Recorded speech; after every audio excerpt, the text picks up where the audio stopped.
அல்ஹம்துலில்லாஹ். எல்லாம் வல்ல அல்லாஹ்வின் நல்லடியார்களே, தாய்மார்களே, இந்த உலகில் உள்ள மனிதர்களுக்கும் மிருகங்களுக்கும் உள்ள அடிப்படையான வேற்றுமை என்னவென்றால், மனிதர்களுக்கு பகுத்தறிவு உள்ளது. மனிதன் பகுத்தறிவு பிராணி என்றும், மற்ற மிருகங்களோ மற்ற ஜீவராசிகளோ பகுத்தறிவு இல்லாததனால் அது மிருக இனங்கள், ஜீவராசிகள் மற்ற ஜீவராசிகள் என்று மனிதன் வேறுபடுத்தி காட்டுகின்றான். இந்த பகுத்தறிவு என்பதுதான் மனிதனை அவனுடைய அந்த தரத்தை உயர்த்துவதற்கும் மற்ற ஜீவராசிகளிலிருந்தும் வேறுபடுத்தி காட்டுவதற்கும் மிக முக்கியமாக அடிப்படையாக திகழ்வது என்னவென்றால் இந்த பகுத்தறிவு. இந்த பகுத்தறிவு இருப்பதனால்தான் மனிதனை மனிதன் என்றே சொல்கின்றோம். சிந்திக்கக்கூடிய ஆற்றல் ஒருவனுக்கு இல்லைன்னு வைங்களேன், அவனை எப்படி நம்ம திட்டுவோம்? ஏன்னா நீ மனுஷனா இல்லை மிருகமா என்று கேட்கக்கூடிய ஒரு நிலை இருக்கின்றது. காரணம் என்னன்னா, ஒவ்வொரு மனிதனுக்கும் தெரிகின்றது மனுஷனுக்கும் மிருகங்களுக்கும் உள்ள அடிப்படை வேற்றுமை இந்த பகுத்தறிவு தான் என்பது. ஆனால் இந்த பகுத்தறிவை மழுங்கடிக்கக்கூடிய பல விஷயங்கள் இந்த உலகத்தில் இருக்கின்றன. இப்போ குறிப்பாக எடுத்துக்கொண்டேனால், ஒரு மது என்ற ஒரு ஆல்கஹால் உள்ளே போயிடுச்சுன்னு வைங்க, அந்த மூளையை மழுங்கடிக்கக்கூடியதாக அது மாறிவிடுகின்றது. அதுபோன்று போதை வஸ்துக்கள் எதுவும் உள்ளே போச்சுன்னா அவன் அந்த பகுத்தறிவு செயலிழந்து போகும் பொழுது தான் அவன் என்ன செய்கிறோம், என்ன பண்ணி கொண்டிருக்கின்றோம் என்பது தெரியாமல் அவன் ஒரு மிருகத்தை விட கேவலமாக போகக்கூடிய ஒரு நிலை ஏற்படுகின்றது. அப்போ இந்த மாதிரியான மது, அது போன்ற இந்த போதை வஸ்துகள் எப்படி உள்ளே போய் மனிதனை பகுத்தறிவு பிராணியாக இல்லாமல் ஒரு ஐந்தறிவு மிருகமாக மாற்றுகின்றதோ, அந்த மாதிரி இன்னொரு ரொம்ப டேஞ்சரான ஒரு மேட்ரு ஒன்று இருக்கின்றது. அது உள்ளே போயிடுச்சுன்னு வைங்க, இந்த மது அது போன்ற இந்த போதையெல்லாம் மிஞ்சக்கூடிய அளவிற்கு ஒரு மிகப்பெரிய ஒரு போதையாக அந்த போதை உள்ளே போயினால் மனிதன் எப்படிப்பட்ட அந்த மிருகத்தை விட ரொம்ப கேவலமாக நடக்கக்கூடிய ஒரு நிலைக்கு ஆளாக்கப்படுவதை நாம் கண்கூடாக பார்க்கின்றோம். அது என்ன, அவ்வளவு பெரிய போதையா? இந்த போதை உள்ளே போனால் இவ்வளவு மோசமான நிலை ஏற்படுமா அப்படின்னு உங்களுக்கு சந்தேகம் ஏற்படலாம். அது என்ன போதை என்றால், அதுதான் ஆன்மீக போதை. கடவுளை நம்ப வேண்டிய விதத்தில் நம்பாமல், ஆன்மீக சித்தாந்தங்களை சரியான முறையில் ஒருவன் நம்பாமல் அவன் மூளைக்கு வேலை கொடுக்காமல் இருப்பானேயானால், இந்த போதை உள்ள நுழைஞ்சிருச்சுன்னு வைங்க, எந்த ஒரு விஷயத்தையும் அவன் செய்வான். ஆனால் பகுத்தறிவுக்கும் அதுக்கும் எந்த சம்பந்தமும் இருக்காது, ஆனால் செய்து கொண்டிருப்பான். கண்கூடாக நாம் பார்க்கின்றோம்.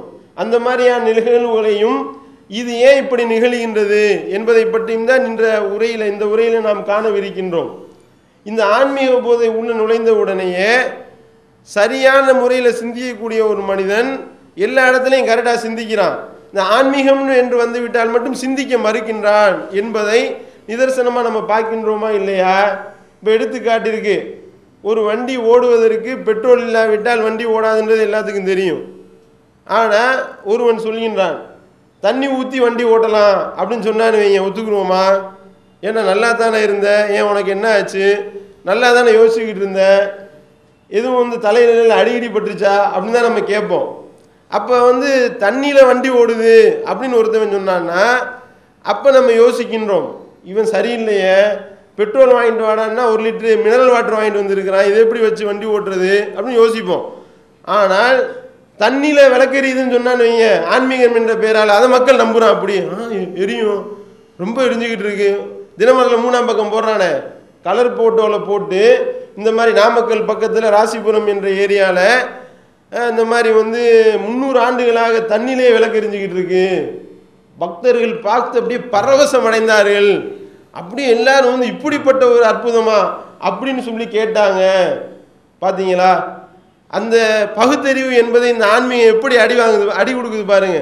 யோசிக்க மறுக்கின்றானே, இத்தனை லட்சக்கணக்கான எங்க இணையதளம் மாதிரி ஒரு இணையதளம் இருக்கா, இது நாங்கள் உலகளாவிய லெவலில் 791வது ரேங்கில் நாங்கள் வந்துட்டோம் அப்படின்னு சொல்லக்கூடிய அந்த அறிவாளிகள் என்ன பண்ணுறான்னா, விளக்கு தண்ணியில் விளக்கெரியுது, திரிய தண்ணியை ஊற்றி அந்த பச்சை தண்ணி மாரியம்மன் என்ற அந்த கோவிலில் உள்ள அந்த கிணத்துல உள்ள தண்ணியை பிடிச்சி அதை விளக்கில் ஊற்றி அதை திரிய போட்டார்கள், உடனே அப்படியே எல்லாம் எரிந்தது, எல்லா பக்தர்களும் பரவசமானார்கள் என்ற செய்தியை அவர்கள் கலரில் போட்டு வெளியிடுகின்றார்கள் என்றால் வேலை செய்ய மாட்டேங்கிறது.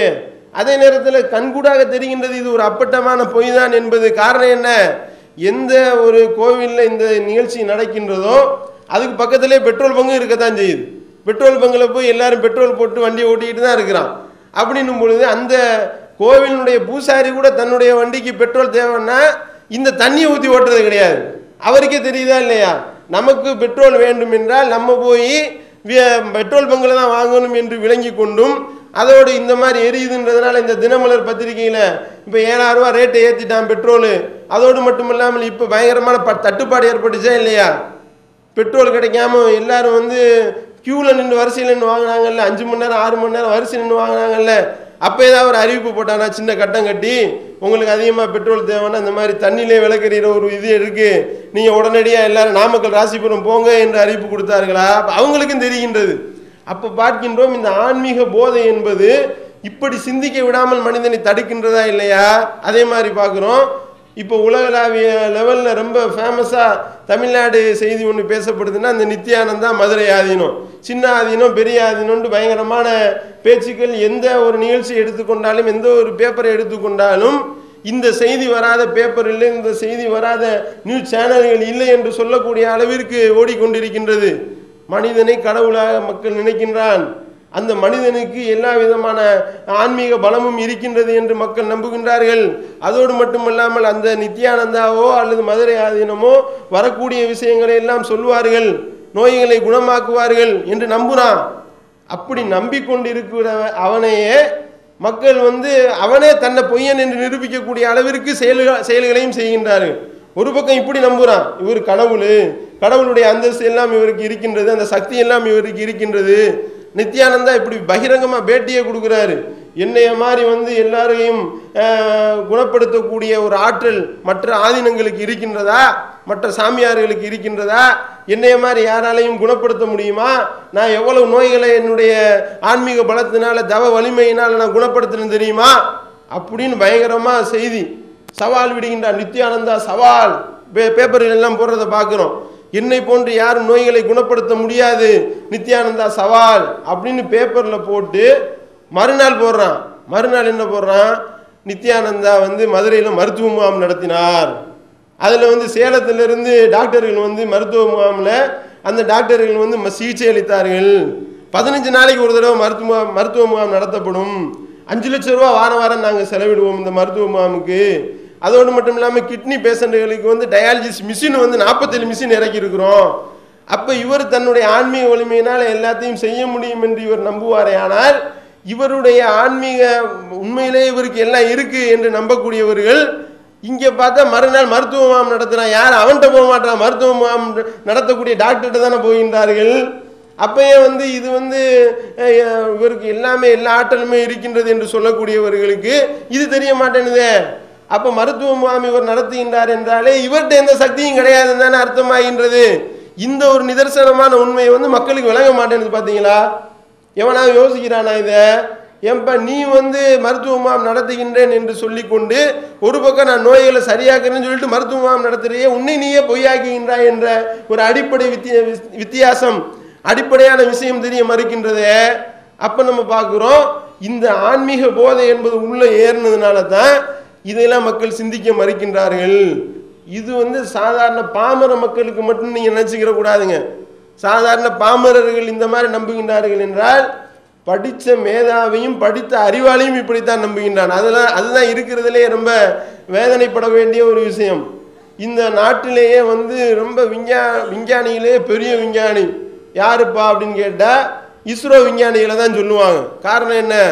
நாங்கள் ராக்கெட்டை நாங்களே கண்டுபிடிச்சி நாங்களே வந்து சேட்டலைட்டை விண்ணில் ஏவக்கூடிய அளவிற்கு நாங்கள் ரொம்ப விவரமான ஆட்களை, விவரமான இதுகளை நாங்கள் வந்து விஞ்ஞானிகளை நாங்கள் வச்சிருக்கிறோம் அப்படின்னு சொல்லக்கூடிய அந்த விஞ்ஞானிகள் என்ன பண்ணுகின்றார்கள்? அந்த விஞ்ஞானி வந்து 18 வருஷமாக உட்கார்ந்து ஆய்வு பண்ணி ராக்கெட்டை கண்டுபிடிக்கிறான். ராக்கெட்டை ஏவுறதுக்கு உண்டான ஏற்பாடுகளை செய்கிறாரு. ராதாகிருஷ்ணன் என்ற தலைமை விஞ்ஞானி என்ன பண்ணுறாரு? எல்லாம் செஞ்சு அந்த திட்ட அறிக்கையை நேராக கொண்டு போய் திருப்பதி கோவிலில் போய் வைக்கிறார். பார்க்குறோம். அடப்பாவீங்களா, உனக்கு வந்து ஒரு ராக்கெட் ஓடுறதுக்கு ஹைட்ரஜனும் ஹீலியமும் கூட நிறைந்த எரிபொருள் தேவை, இதுக்கு என்னென்ன தொழில்நுட்பங்கள்லாம் தேவை என்று அறிந்த ஒரு விஞ்ஞானி அந்த ராக்கெட்டை வந்து கவுண்டவுன் ஸ்டார்ட் பண்ணிட்டு இத்தனை மணிக்கு வந்து இது விண்ணில ஏவப்படுதுன்றத சொல்லிட்டு இவர் என்ன செய்யறாரு, நேராக கொண்டு போய் அந்த திட்ட அறிக்கையை கொண்டு போய் திருப்பதி கோவிலில் வைக்கிறாரு. வச்சு அந்த திருப்பதி கடவுளுடைய அந்த அருள் பெற வேண்டும், இந்த அருளினால் இந்த ராக்கெட் ஓடும் அப்படின்னு நம்புறியப்பா. பெட்ரோல் இல்லாட்டி வண்டி ஓடாது, அது ஒரு உனக்கு தெரிகின்றது. அதே நேரத்தில் அந்த கல்லுக்கு ஏதாவது வலிமை இருக்கின்றதா, அந்த கல்லுக்கு ஏதாவது சக்தி இருக்கின்றதா, இந்த விஞ்ஞானிக்கு தெரியலையே. 413 கோடி ரூபா போட்டு செலவு பண்ணி 20 வருஷமா 2000 விஞ்ஞானிகள் சேர்ந்து எல்லாம் ரெடி பண்ணி கொண்டு போய் திருப்பதி கோவிலில் வைக்கின்றார்கள். கவுண்டவுன் ஸ்டார்ட் பண்ணி ராக்கெட்டை விடுறான், நேரடியாக விண்ணுக்கு போகணும்னு பார்த்தா கடலில் போய் விழுந்துருச்சு பார்க்குறோம். அப்போ வந்து இது வந்து இவருக்கு அந்த கடவுளுக்கு மேலே உட்காரக்கூடிய ஈயாவது ஓட்ட வலிமை இருக்கின்றதா? அல்ல அப்படித்தானே கேட்கின்றான்.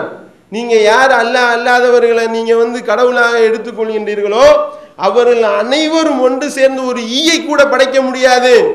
ஈயை படைக்கிறது இருக்கட்டும்னா ஈயை விரட்ட கூட முடியாது. ஏதாவது ஒன்று அதை எடுத்துட்டு போனால் அதை விரட்டக்கூட அவருக்கு சக்தி இல்லை, அதற்கு சக்தி கிடையாது அப்படின்னு சொல்லி அல்லாஹ் சொல்கின்றான். என்றால் இவருக்கு வந்து ஈய ஓட்ட கூட இவருக்கு சக்தி கிடையாது, இவர் எப்படி ராக்கெட் ஓட்டுவாரு அப்படின்னு யோசனை பண்ணணுமா இல்லையா? ஆனால் என்ன சிந்தனை மறைக்குது பாத்துங்க. இவ்வளவு விஞ்ஞானி என்று இவ்வளவு ராக்கெட்டையே செய்து காண்பிக்கக்கூடிய அளவிற்கு அவ்வளவு விவரமான அந்த விஞ்ஞானி அவருக்கு இது விளங்க மாட்டேனுதே, இது தெரிய மாட்டேனுது. அப்ப இந்த போதை எப்படிப்பட்ட போதையாக இருக்கின்றது? மூளையை மழுங்கடிச்சிருச்சா இல்லையா? அதை பார்க்கிறோம். அதே மாதிரி இந்த நித்யானந்தா எல்லாம் செஞ்சாருன்னு போன வாரம் என்ன பண்ணிட்டாங்க, அவர் எல்லா தீமைகளையும் அகற்றுவார், எல்லா நோய் நொடிகளையும் அகற்றுவார்னு சொல்லிக்கிட்டு இவர் வண்டியில் போயிட்டு இருக்காரு. 2 பேர் மேலேயும் செருப்பை விட்டு எரிஞ்சிட்டாங்க. அந்த செருப்பை தடுக்க முடிஞ்சுச்சா அவரால்? அவர் மேலே உள்ளக்கூடிய செருப்பை கூட அவரால் தடுக்க முடியாதவர் உங்களுக்கு வரக்கூடிய தீமைகளை எப்படி தடுப்பார் அப்படின்னு நீங்கள் நினைக்க வேணாமா? அப்படின்னு ஆய்வு பண்ண மாட்டீங்களா? அதை பார்க்குறோம். இது ஒரு பக்கங்க. இது வந்து இந்துக்களுடைய அந்த மூட நம்பிக்கைகளை நீங்கள் எடுத்துக்கிட்டீங்கன்னா அவர்கள் இந்த மாதிரிலாம் நம்பக்கூடியவர்களாக இருக்கின்றார்கள். இது ஒரு பெரிய மதத்தை பின்பற்றக்கூடியவர்களுடைய நிலையாக இருக்கின்றது. இங்கிட்டு வாங்க, கிறிஸ்தவர்களுடைய நிலையை நீங்கள் எடுத்து பார்த்தீங்கன்னு வைங்க, இந்த அடிப்படை அறிவுக்கும் பகுத்தறிவுக்கும் இவர்களுக்கும் எந்த சம்பந்தமும் இல்லை. அதாவது நீங்கள் ஒரு அப்படின்றத நீங்கள் விளங்கிக்கலாம். இப்போ எடுத்துக்காட்டுக்கு எல்கேஜி படிக்கிறான்ல பையன், சின்ன பையன், எல்கேஜி யூகேஜி 1ஆம் கிளாஸ் படிக்கிற பையன்கிட்ட போய் 1 + 1 + 1 என்னன்னு கேளுங்க. 1 2 3ன்னு சொல்லுவான். 1 + 1 + 1 3 தானே. இது வந்து எல்கேஜி படிக்கிற பையனுக்கு தெரியுமா இல்லையா? இதை போய் கிறிஸ்தவர்கள்ட்ட கேளுங்க, 1 + 1 + 1 1 அப்படின்னு சொல்லுவாங்க. என்னப்பா இது, எப்படிப்பா 1 + 1?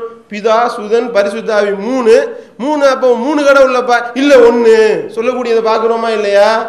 யோசனை. எல்கேஜி படிக்கக்கூடிய பையனுக்கு தெரிஞ்சது இந்த 1ஆம் கிளாஸ்ல சொல்லி கொடுக்கக்கூடிய இந்த கூட்டல் வாய்ப்பாடு கூட தெரியாம உட்கார்ந்துருக்கிறானே.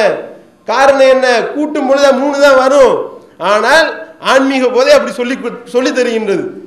3 கிடையாது 1 தான் அப்படின்னு சொல்லும் பொழுது அவனும் மனசுல வச்சுக்கிட்டு 1 + 1 + 1 1 அப்படின்னு சொல்லக்கூடியதை பார்க்குறோமா இல்லையா?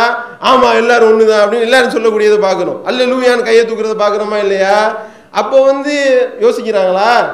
இப்போ ரீசெண்டாக ஒரு 3 வாரத்துக்கு முன்னாடி பம்பாயில் நடந்த கூத்து தெரியுமா? பம்பாயில் ஒரு தேவாலயத்தில் இயேசுவினுடைய சிலை, அந்த சிலையினுடைய காலில் இருந்து தண்ணீர் வடியுது அப்படின்னு சொல்லி கிளப்பி விட்டாங்க. கிளப்பி விட்டா பயங்கரமான ஃபேமஸ் ஆயிடுச்சு.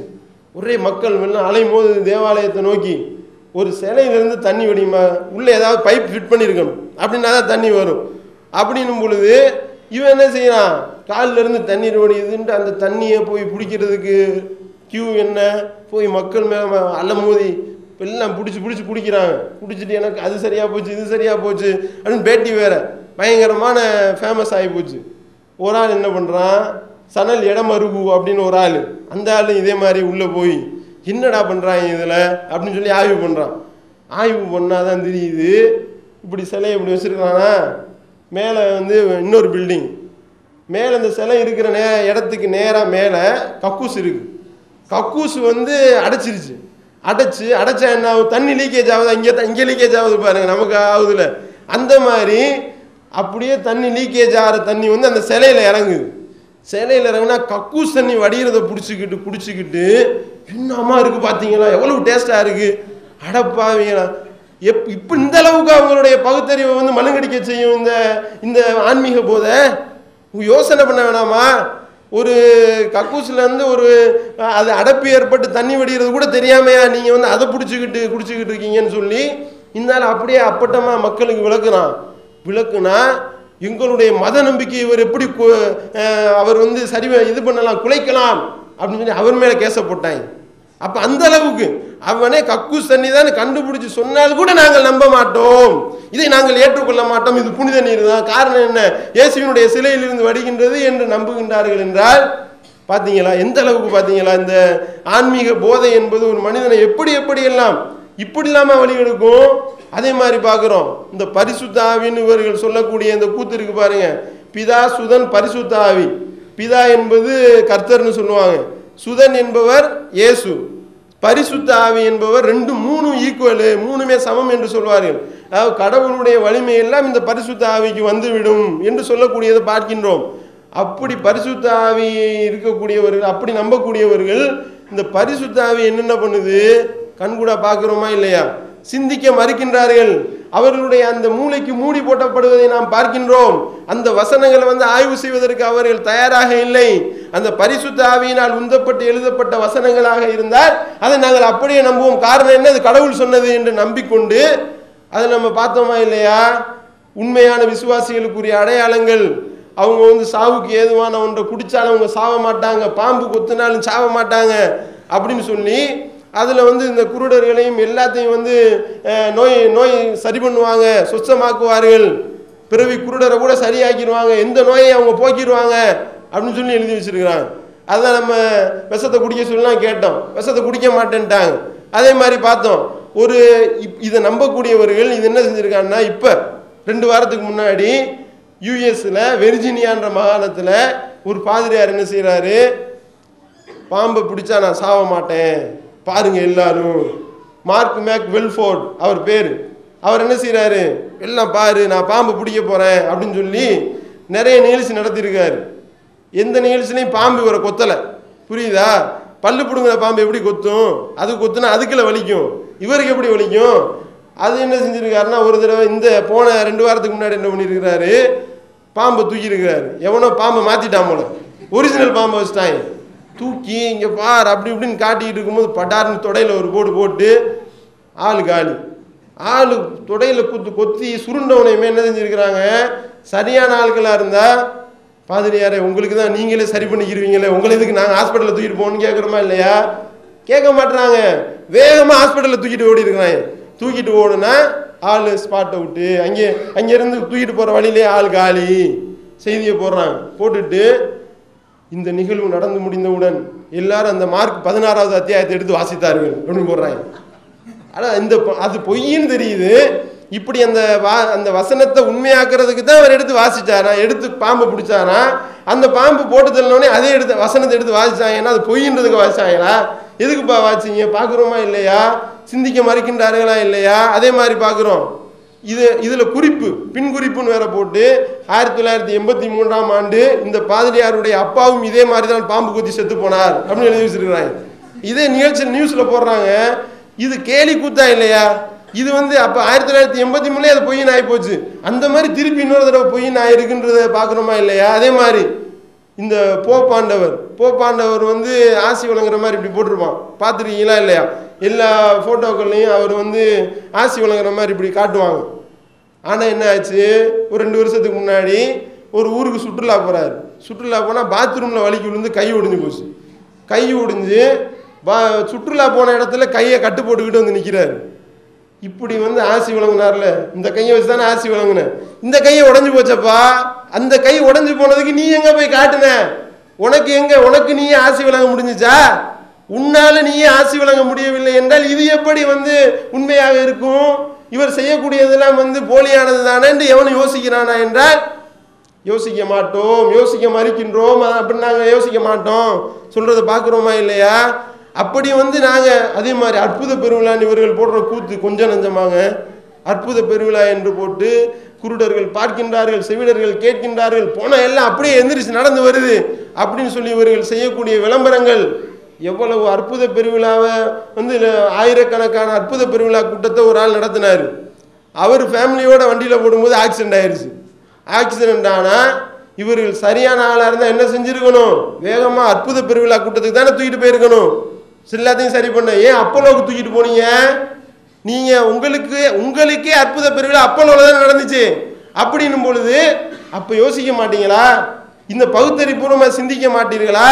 அப்போ பரிசுத்த ஆவின்னு சொல்லி கொண்டு இவர்கள் நாங்கள் எல்லாத்தையும் செய்கின்றோம் என்று சொல்லக்கூடியவர்கள், இந்த பரிசுத்த ஆவியினுடைய லட்சணம் என்ன, இந்த பாதிரிமானுடைய லட்சணம் என்ன, இந்த பரிசுத்த ஆவி என்னென்ன பாடுபடுதுன்றதை நம்ம பார்க்குறோமா இல்லையா? டெய்லி பரிசுத்த ஆவியை பற்றி பத்திரிகையில் வராத பத்திரிகையே கிடையாது. டெய்லி ஒன்று வருது. இந்த பரிசுத்த ஆவி வந்து நைட்டு இந்த பெண்ணோட மாட்டுச்சு, இந்த பரிசுத்த ஆவியை கைங்குளமாக பிடித்தார்கள், இந்த பரிசுத்த ஆவி கடல் கடந்து போய் சேட்டை பண்ணிட்டு வந்துருச்சு, அங்கிருந்து போலீஸ் இங்கே வந்து இறங்கிட்டா. பார்க்குறோமா இல்லையா? இப்போ இவ்வளவு பரிசுத்த ஆவிக்கும் வந்து தெரிய மாட்டேனுதே. ஒரு பரிசுத்த ஆவி என்ன பண்ணியிருக்கு? பெண்களை வந்து பலூன் ஊத சொல்லிச்சான். பலூன் ஊத சொல்லி ஆபாசமாக நடித்த அந்த பரிசுத்த ஆவியை நீக்கிட்டார்கள். பார்க்குறோமா இல்லையா? அப்போ இவர்கள் என்ன நினைக்கின்றார்கள்? தலைமை கூட ஒரு கடிதம் வந்துச்சு, பரிசுத்த ஆவி ஒன்று கடிதம் போட்டிருந்தது. எப்படின்னா, இந்த மாதிரி வந்து நான் மேலப்பாளையத்திலிருந்து எடுக்கிறேன், சகோதரர் பி ஜெயினுல் ஆபிதீன் அவர்களுக்குன்னு ஆரம்பிக்கிறாரு. அந்த பரிசுத்த ஆவி என்னன்னா, ஒரு 500 ரூபா பெருமானம் உள்ள ஒரு புத்தகத்தை ஒன்று அனுப்பியிருக்கிறார். அது பார்த்தீங்கன்னா ஒரு 1000 பக்கம் இருக்குது. அந்த புத்தகத்துக்கு 1000 பக்கத்தையும் அவர் பரிசுத்த ஆவியினால் உந்தப்பட்டு எழுதினாராம். எழுதிட்டு அந்த புத்தகத்தை அனுப்பி வச்சுட்டு கீழே குறிப்பு எழுதுறாரு, இந்த புக்கினுடைய விலை 500 ரூபா, என்னுடைய அக்கௌண்ட் நம்பர் இருக்குது, இந்த அக்கௌண்ட் நம்பரில் நீங்கள் போட்டுருங்க அப்படின்னு சொல்லி அனுப்புகிறாரு.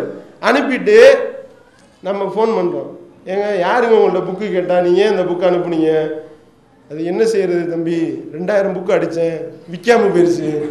பரிசுத்த ஆவி தெரியலையே, பரிசுத்த ஆவிக்கு இந்த புக்கு விற்கணும்னு விற்கும், 2000 அடித்தா விற்காதுன்னு தெரியலையே. அப்போ இந்த பரிசுத்த ஆவி என்னங்க இப்படி பரிசுத்த ஆவின்றீங்க? பரிசுத்த ஆவி வந்து சொல்லலையா உங்களுக்கு புக் அடித்தா விற்காது, உங்களுக்கு நட்டமாகும் அப்படின்னு? அப்படின்னா என்ன தம்பி செய்கிறது அப்படின்றாரு. அப்போ வாங்க விவாதம் பண்ணுவோமா, எது சரி எது சரியான கொலை என்று விவாதம் செய்வோமா என்று கேட்டால் அவர் என்ன சொல்றாரு தெரியுமா? விவாதத்துக்கு நான் தயார், ஆனால் ஒரு கண்டிஷன். என்ன கண்டிஷன்? நான் விவாதம் செய்யும் பொழுது என்னிடத்துல என்னென்ன கேள்விகள்லாம் நீங்கள் கேட்பீர்களோ அந்த கேள்வியெல்லாம் முன்னாடியே லிஸ்ட்டு போட்டு கொடுத்துருவேன் எனக்கு. அப்போ குறிப்பு கேட்குது பரிசுத்த ஆவி, என்னென்ன கேள்வி நீங்கள் கேட்பீங்களோ அந்த கேள்வியை உள்ள எனக்கு கொடுங்க என்று குறிப்பு கேட்கக்கூடியதை பார்க்குறோம். இது எப்படி? அப்போ நம்ம பார்க்குறோம், இந்த ஆன்மீக போதை என்பது உள்ள நுழைஞ்சவனையும் சிந்திக்கிறாங்களா? சிந்திக்க மறுக்கின்றார்கள். ஆனால் இஸ்லாத்தில் எப்படி தெரியுமா? இந்த இஸ்லாமிய மார்க்கம் எப்படி சொல்லுது தெரியுமா? அப்படி ரெண்டையும் கம்பேர் பண்ணி பாருங்க. ரெண்டையும் கம்பேர் பண்ணி பார்த்தீங்கன்னா அல்லாஹ் சொல்லி காட்டுகின்றான், வல்லதீன இதா துக்கிரு பி ஆயாத்தி ரப்பிஹிம் லம் யஹிர்ரு அலைஹா சும்ம வ உம்யானா. உண்மையான இறை நம்பிக்கையாளர்கள் யார் தெரியுமா?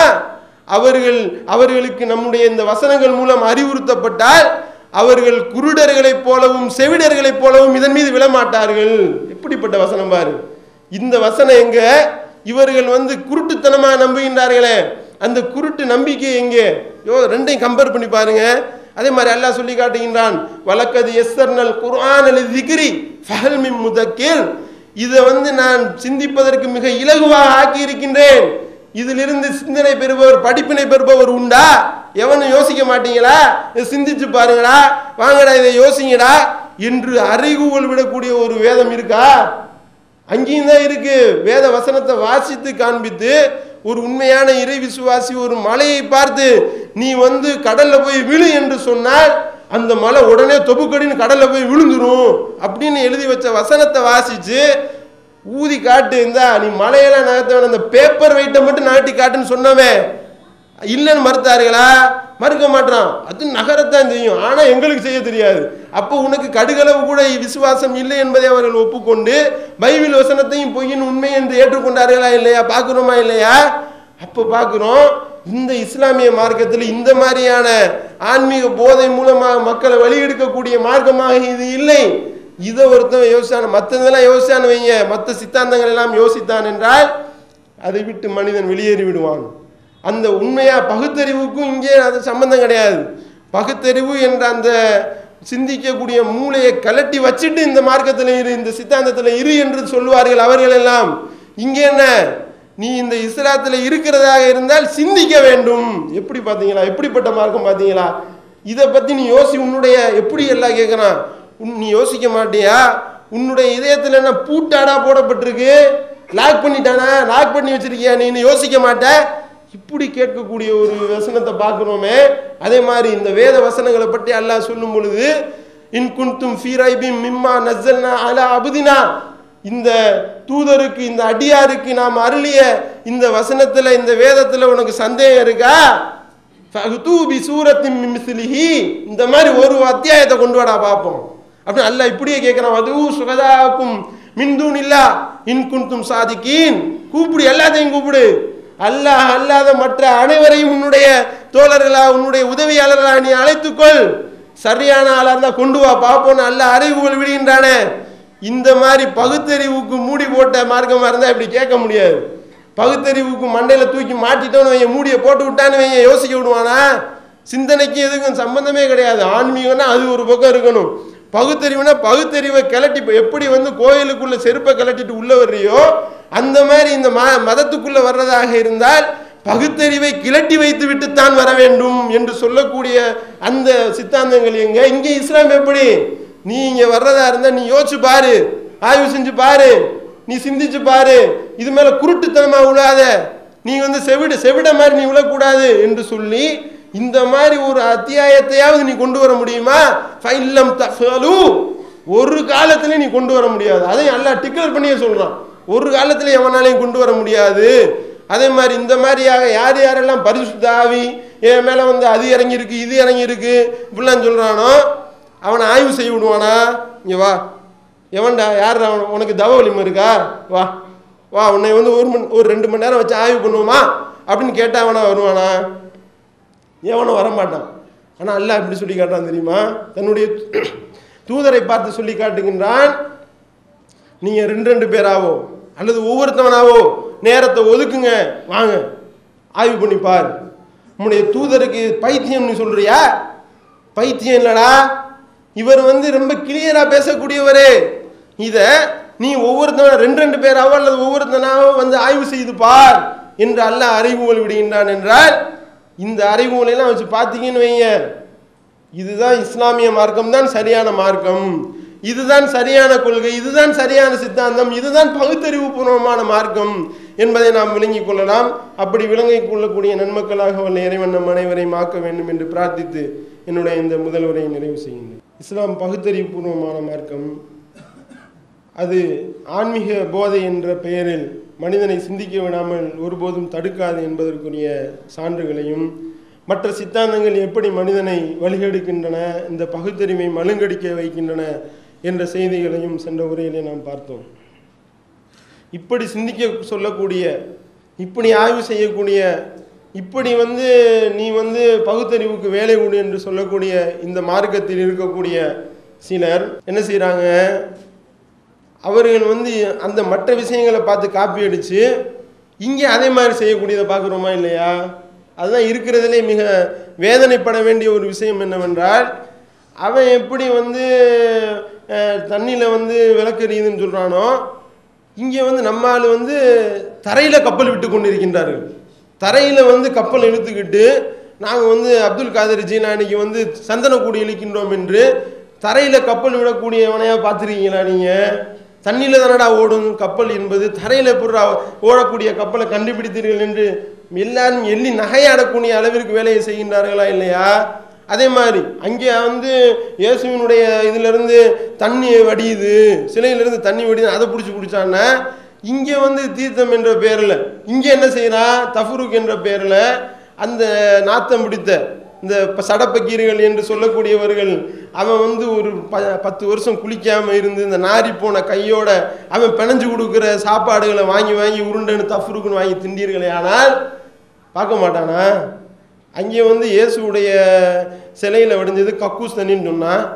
இங்கே இவன் 10 வருஷம் குளிக்காத நாத்தம் பிடிச்சவனுடைய கையிலிருந்து வடிகிறத இவன் உருட்டி தின்றானே, யோசிக்க மாட்டான்?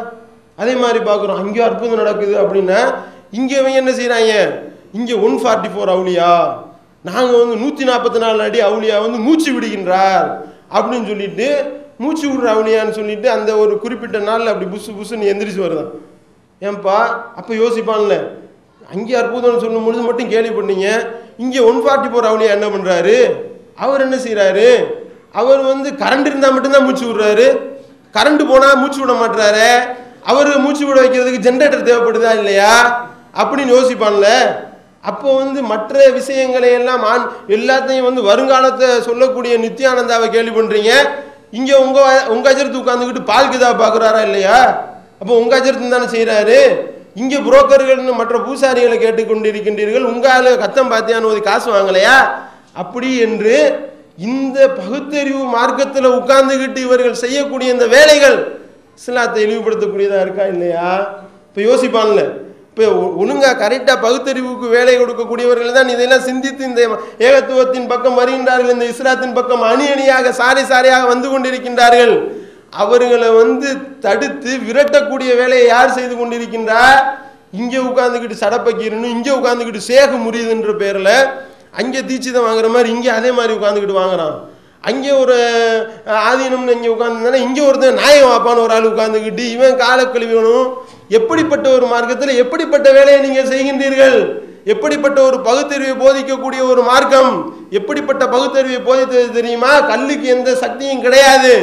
ஆனால் ஹஜ்ருல் அஸ்வத் என்ற அந்த கல்லை வந்து முத்தமிட வேண்டும் என்று அல்லாஹ்வுடைய தூதர் அவர்கள் சொன்னார்கள். உமர் ரலியல்லாஹு அவர்கள் அந்த கல்லை பார்த்து பேசுறாங்க, கல்லுக்கு எதுவும் தெரியாது, எதுவும் கேட்காது, மக்களுக்கு மெசேஜ் வைக்கிறதுக்காக சொல்றாங்க. என்ன சொல்றாங்க, ஹஜ்ருல் அஸ்வத்தை நீ ஒரு கல் என்பது எனக்கு தெரியும், அல்லாஹ்வுடைய தூதர் அவர்கள் முத்தமிட்ட ஒரே காரணத்திற்காக உன்னை நான் முத்தமிடுகின்றேன், உன்னால எனக்கு எந்த விதமான நன்மையோ தீமையோ செய்ய முடியாத ஒரு கல், நீ ஒரு கல் என்பது எனக்கு தெரியும், அல்லாஹ்வுடைய தூதர் அவர்கள் முத்தமிட்ட ஒரே காரணத்திற்காக நான் முத்தமிடுகின்றேன். இப்படிப்பட்ட பகுத்தறிவு பார்த்தீங்களா. அல்லாஹ்வுடைய தூதரே ஒரு விஷயத்தை கற்றுக் கொடுத்து சென்றிருக்கும் பொழுது அந்த கல்லுக்கு ஒரு வெயிட்டும் கிடையாது, அல்லாஹ்வுடைய தூதருக்கு தான் வெயிட்டு என்று சொல்லிக் கொடுத்த ஒரு மார்க்கத்தில் உட்கார்ந்து கொண்டு தர்கா, சேகு, முரீது, ஹத்தம், பாத்தியா, 144 அவுலியா தர்கா, அணிப்புள்ளைக்கு தர்கா, யானைக்கு தர்கா, இந்த மாதிரி பீடி மஸ்தான் அவுலியா தர்கா என்று இப்படி இவர்கள் செய்யக்கூடிய இந்த வேலைகள் தான் இஸ்லாத்தை வந்து மிகப்பெரிய பின்னடைவுக்கு தள்ளி கொண்டிருக்கின்றது.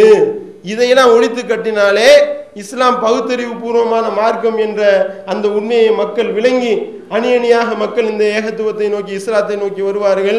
அப்படிப்பட்ட செய்தியை மக்கள் மத்தியில் சரியாக கொண்டு போய் சேர்க்கக்கூடிய நன்மக்களாக வல்ல இறைவன் நம் அனைவரையும் ஆக்கி அருள வேண்டும் என்று பிரார்த்தித்து நிறைவு செய்கின்றேன். வாய்தவான அல்ஹம்துலில்லாஹி ரப்பில் ஆலமீன்.